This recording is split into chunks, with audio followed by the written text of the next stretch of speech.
Hi everyone. Let's decompose composite functions. This is like breaking up a monopoly.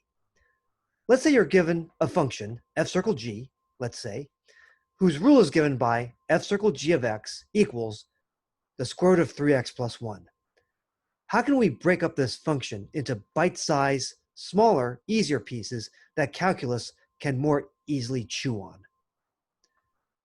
So, x is the input.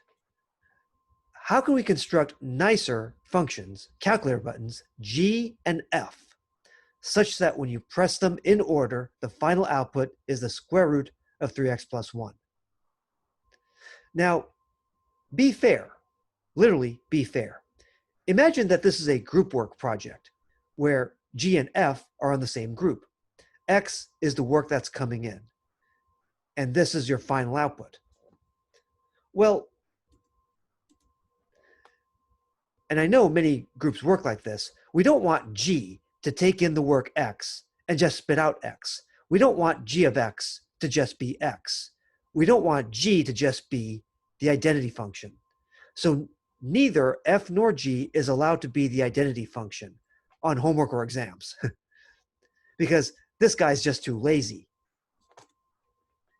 G is just passing on the work for F to do, and F's doing all the work. You're just renaming X as U, basically. That's illegal. So we have to break up this function or function rule more creatively. So if X is the incoming work, what can G do? So what can G of X be? What can G of X be? I'll give you a hint. We often let G of X be an inside guy, an inside piece that we would like to replace with U, that we'd like to substitute with U. I think many of us would agree that we would like to replace the 3x plus 1 with U. And that's often our choice for the inner function rule, g of x.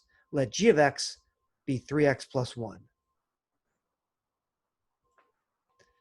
And then, if 3x plus 1 is the output for g, what does the f function have to do? What does the f button have to do to get us this as a final output?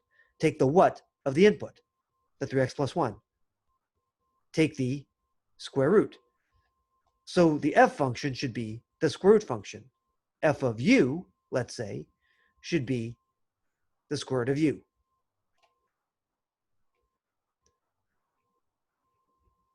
So to recap, a natural breakdown would be for the inner function rule, g of x, to be 3x plus 1, and for the outer function, f, to be given by f of u equals the square root of u.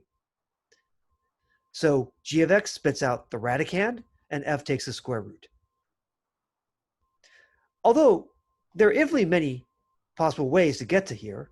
For example, maybe g is just a little bit lazier. Maybe g takes in x and just triples it and does not add the 1, and then passes that work on to f.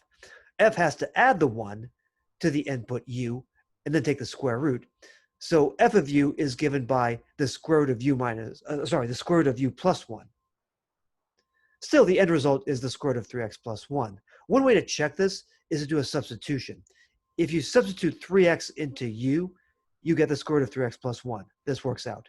Just like over here, if you plug in 3x plus 1 in for u here, the radicand, you get the square root of 3x plus 1.